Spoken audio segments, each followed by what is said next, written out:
Assalamualaikum warahmatullahi wabarakatuh. Selamat datang di Laboratorium Pemrograman Komputer tahun 2021. Saya Nabila Gila Sande. Kali ini kita akan membahas tentang modul 5, yaitu pengantar Python. Di sini saya akan menjelaskan sedikit tentang apa itu Python dan sejarahnya. Adapun tujuan dari praktikum ini, yaitu yang pertama untuk mengetahui bahasa pemrograman Python, kemudian yang kedua untuk memahami sintaks Python, kemudian yang ketiga untuk membuat program sederhana dengan bahasa pemrograman Python. Apa itu Python? Python adalah bahasa pemrograman interpretatif multiguna. Python termasuk dalam bahasa pemrograman freeware atau perangkat bebas, yaitu dalam penyalinannya atau pendistribusiannya tidak ada batasan tertentu. Sintaks yang digunakan Python pada umumnya sama dengan bahasa pemrograman lainnya, seperti input atau output proses, struktur seleksi, struktur pengulangan, pernyataan fungsi atau subprogram, dan lain sebagainya. Python akan memproses kode program secara baris per baris atau biasa disebut dengan bahasa interpreter.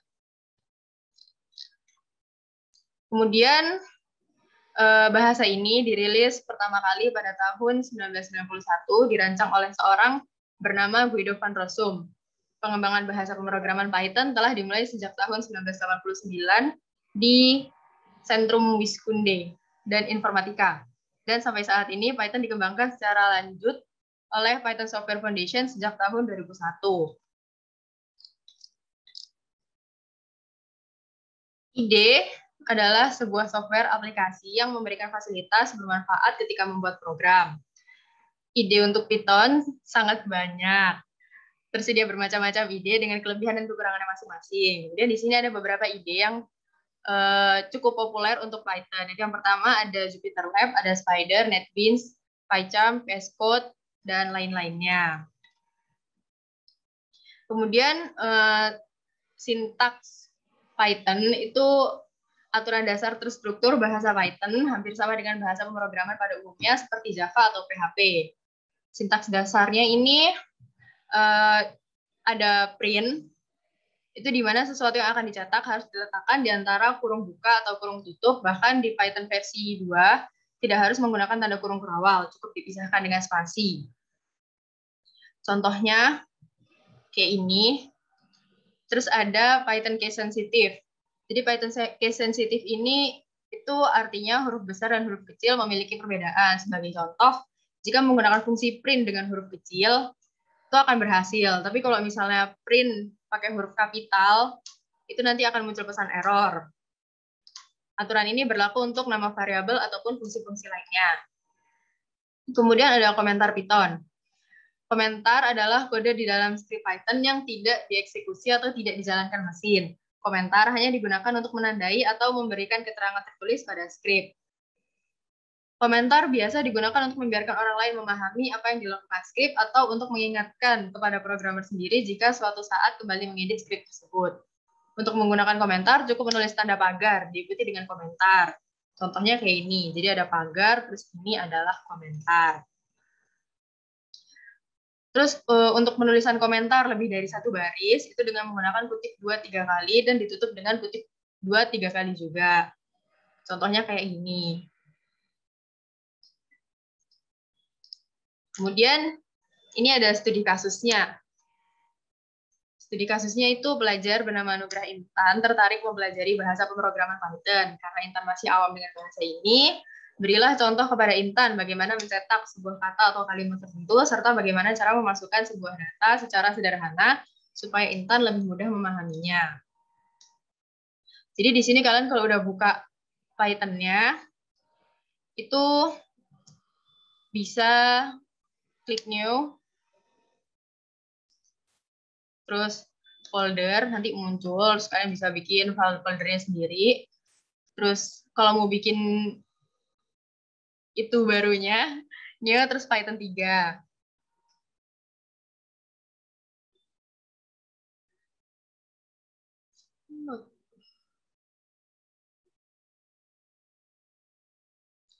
Udah, kan udah muncul. Tapi untuk mempersingkat waktu, jadi aku pakai yang udah ada aja. Jadi kayak gini, ini untuk mencetak kalimat bisa berisi huruf, angka, atau karakter. Ini komen, jadi ini nanti tidak dieksekusi. Kemudian print ini untuk mengeluarkan kalimat yang kalian tulis di dalam kurung. Di sini kalian bisa nulis pakai tanda kutip yang bisa 1, bisa yang 2 kayak gini. Ini sama aja. Terus ini mencetak sebuah kalimat lebih dari 1 baris. Kalau lebih dari 1 baris itu tadi kan pakai kutipnya 3. Kutip 3, terus kalimatnya apa, terus ditutup sama kutip 3 lagi. Terus ini juga sama, walaupun kutipnya 1, tapi juga harus ada 3. Terus nanti ditutup juga dengan kutip 3 kali. Kemudian di sini ada fungsi input. Fungsi input itu kalian harus nulisin inputnya, terus nanti baru ketika muncul itu kalian mau munculin apa itu ditulis di sini. Kemudian di sini kan ada int, itu integer. Integer ini data yang dimasukkan itu hanya angka, kan di sini usia. Jadi yang diinput itu kan angka. Kemudian ini print ini untuk mengeluarkan apa yang sudah diinput tadi.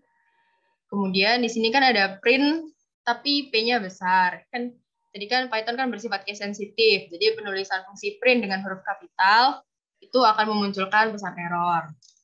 Jadi ini kita coba run dulu. Suka nama. Umurnya, dulu tanggal lahirnya,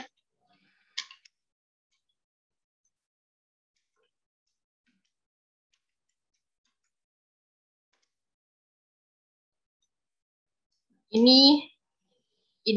ini nama saya Nabila, usia saya 20, tanggal lahir saya segini, itu dari sini. Jadi penggunaan string n itu untuk mencetak di baris baru. Makanya ini kan di sini ada nama saya Nabila, terus di baris baru ada usia saya 20 tahun, kemudian di baris baru ada tanggal lahir saya.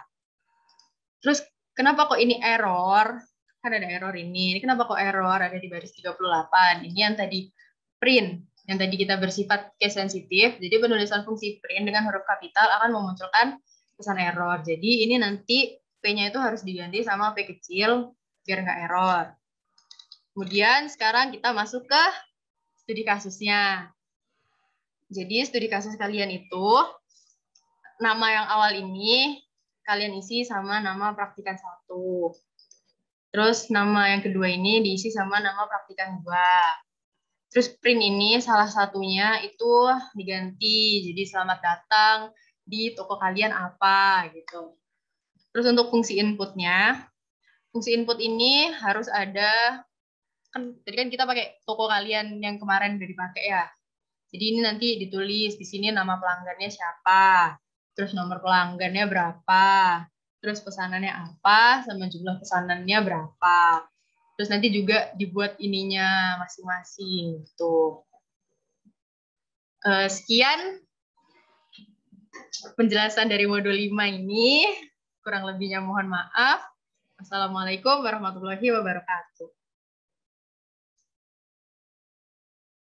Assalamualaikum warahmatullahi wabarakatuh. Jadi tadi kan kita sudah membahas tentang pengantar Python. Sekarang aku mau jelasin pegangan modul untuk modul 5 ini. Ini masih sama kayak modul-modul sebelumnya.